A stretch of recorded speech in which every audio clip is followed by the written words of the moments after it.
learned at no gi class, and then I brought up to the gi because I don't train the gi anymore, so I'm not improving the gi basically. Sometimes even when you're in turtle position, it's very difficult with a defending partner to get hooks in and to get meaningful control so that you can begin to attack. And I was in a class with him earlier today where he was doing it with the gi, but it works also without the gi. Yeah, so basically what I do from here, once I'm training against someone that is pretty good with defense, they're always like locking elbows inside, and it's hard to go for seat belt, and also we have people reacting every day faster from positions like that. They know that just by rolling, ramming, they could be avoid this position. So something I always do, I always start fighting people having chest lock grips. So chest lock grips, I just 10 finger here and I bring as high as possible. And from this position, even if Brian has his elbows inside his body, it's not gonna be hard for me to get this type of lock.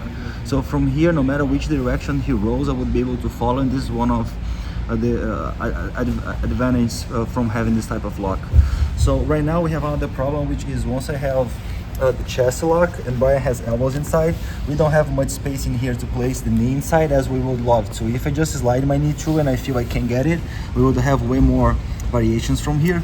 But people, as everybody's strong and tight here, so we get chest lock, and then from this position, what I should start to do, I'm gonna start placing my knee in between the gap from my arm and his hips. So as you guys can see, my knee is not inside yet, but I have the chest lock control, and my knee is starting to come inside.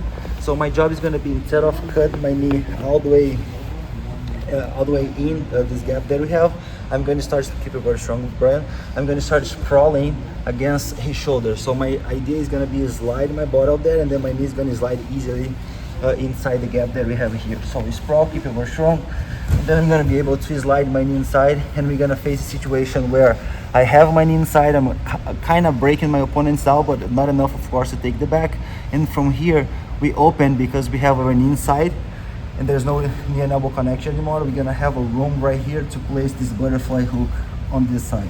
So I have 10 fingers grip, so I'm leaning against my opponent's shoulder, and then we have right now a configuration where my knee is inside and we have this butterfly hook.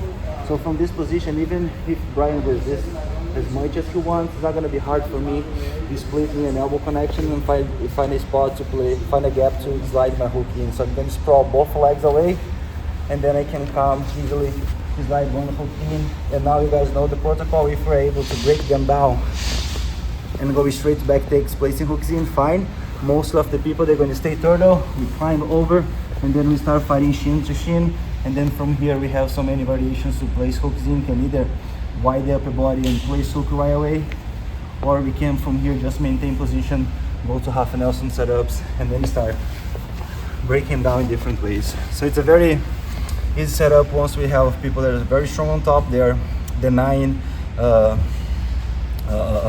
actions from there, or either they're really spaz, or either they are like avoiding to move from there. So we can combine those two. Very good setups.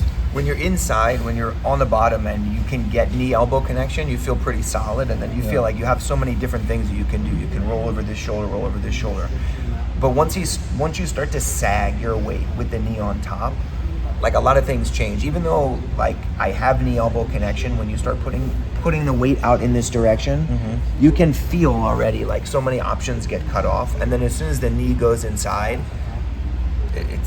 there's not much. You have to really fight, I think, especially if you're being tilted out. Like you have to really fight just to maintain the position, and you're not thinking about defense. You're not thinking about counter offense, anything like that. In worst case scenario, if the person tries a roll over the far side shoulder, it's not a big of deal. Just high steps, stay chest lock connection, you know, and we can generate pressure from top for sure. What I love about this is that it goes back to one of these core principles of defense and offense, which is, you know, if you're defending, you're always looking to try to get the knee elbow connection. And so this goes right to the heart of that. And it instead of just kind of, you know, a lot of the things we do are technical, is just a move, but the best moves are always based in principle and concept. And so this one is like, okay, what's the problem? The problem is the guy's knee elbow connection. That's why he's able to keep the position. But you insert this wedge, the initial pressure with the knee, and then this wedge with the foot inside, and it just obliterates that position. So it's such a, not only is it a great technique because it's functional, but it works really well at the level of principle and concept, and I think that's super important.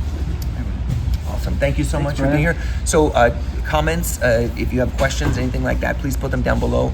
We'll put a link to some of the things that Nicholas has been working on. You have some stuff that you've been doing? And Just my website, Instructionals, Yeah. out there, so feel free. Yep. So we'll put some links down there. And thanks so much for watching. We'll see you soon.